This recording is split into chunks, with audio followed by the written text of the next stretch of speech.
God, we just thank you for this opportunity. I recognize that there may be people out there who are even having doubts as to whether you exist. They may be going through difficult times or whatever the circumstances are. And so I pray that you would just be with me as I speak, give me humbleness, and just bless everyone in this room as we go through the series. Amen. Well, did you see that handsome guy just book it out of here? I mean, it's like, I don't know, 6 feet tall, kind of look like me. Yeah, my name's AJ, and if you didn't tell earlier, I'm an atheist.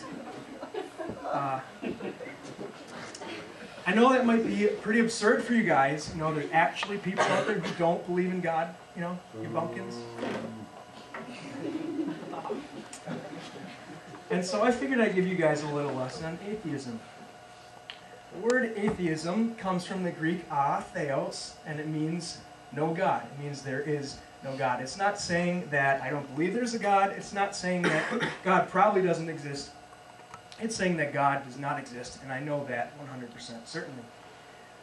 And one day, I'm just walking down the street minding my own business, and some guy comes up to me and says, "Hey, you know, in order to be an atheist, you'd have to know everything in the universe, because in order to claim to know something with 100% certainty, you'd have to know everything in the universe."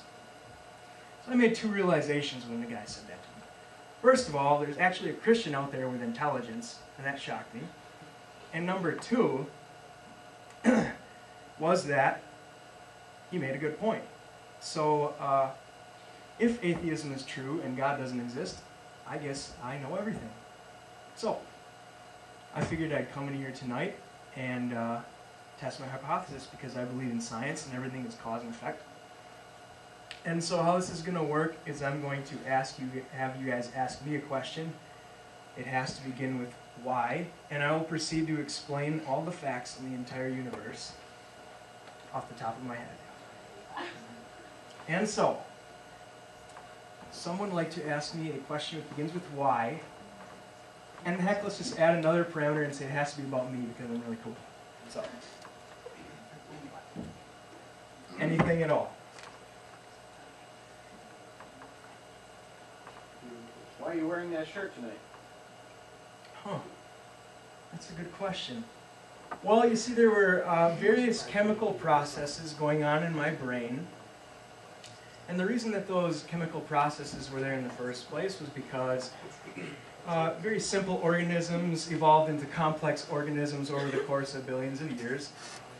And those single organisms evolved from some soup on the early Earth. And that soup came from some chemicals that came from our sun, and the sun came from a bunch of dust.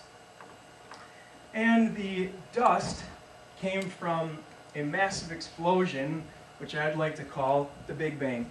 And so, I just explained the entire universe without appealing to your measly God.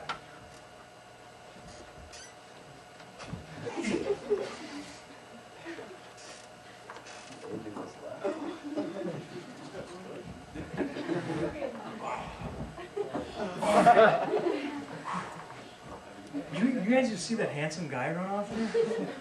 Alright. Well, nature calls, you know, and when you eat as much as I do, nature calls quite often. She has me on speed dial. And you know, I had to wash my hands, so that took a little extra while. When I was talking to that guy before, he said he was an atheist. But the funny thing is, I pointed out to him that in order to be an atheist, you would have to know the entire universe. Now, I don't have an indictment against atheists. There are a lot of kind and moral and intellectual atheists out there. But my first claim tonight is simply that the atheist doesn't exist, or if he does, he's no less bigoted or closed-minded than the friend that was just up here. The atheist claims with absolute certainty that there is no God. That's making a negative claim in the absolute. In order to make a negative claim in the absolute, you'd have to know absolutely everything in the universe. If I wish to make the claim there's absolutely no gold in California, I would have to know every single square inch of California. Is it possible for the atheist to know everything about the universe? Astronomers tell us that the volume of space we've explored directly with space probes is 1,000th, trillionth of the volume of the visible universe. Thomas Edison, who's probably one of the most knowledgeable men ever, said we don't know a millionth of 1% about anything. And so what the atheist is really saying when he makes the absolute statement that God does not exist is that he has absolute knowledge in order to prove that there's no being with absolute knowledge. He's claiming that he's God in order to make the claim that there is no such thing as God, therefore the atheist doesn't exist.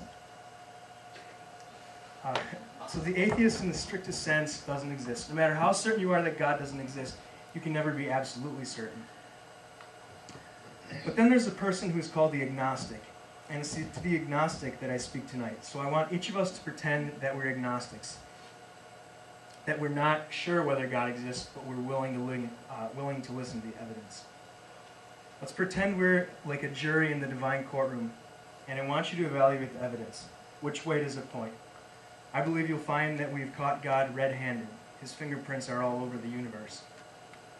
So we begin in the arena of philosophy. So you better fasten your seatbelts and put on your thinking caps. This is going to be pretty brutal if you don't pay attention. First, and I know this is an overused gimmick, but bear with me, I want you to close your eyes, and I want to do a little mind experiment with you. So if you do that with me. Alright. Here's what I want you to imagine. Stop horsing around over there. Absolute nothingness. No chocolate chip cookie dough blizzards, no double bacon cheeseburgers, and no Ned Yost. That's a plus. No time, matter, space, no universe, and no God. If you've got darkness in your head, that's something too, so you better get that out. Alright, you got it? Alright, open your eyes. What do you see? There you go. I'm not questioning your intelligence here, but this example will offer us a surprisingly profound starting point for the philosophical argument which I'm going to present. The point is this: existence is perhaps the most mysterious thing ever. And here's the haunting question which we all must ask ourselves. If God does not exist, why is there something rather than nothing? Given that there's something in existence now, it follows that there could never have been a point at which there was nothing. And here's why.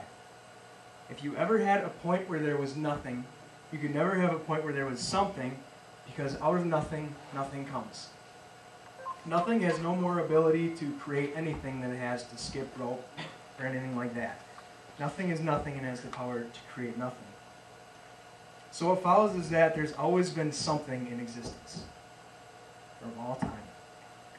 Okay, this leaves two logically possible alternatives. Either the universe has always existed, or something outside the universe. Does that make sense to everybody so far? Got it? Alright. That's our starting point.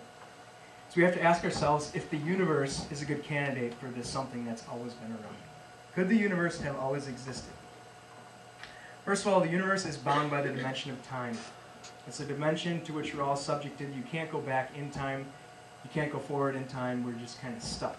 And that's the way the entire universe is. Therefore, in order for the universe to have always existed, time must have always existed with it. So that begs the question, could time have always existed?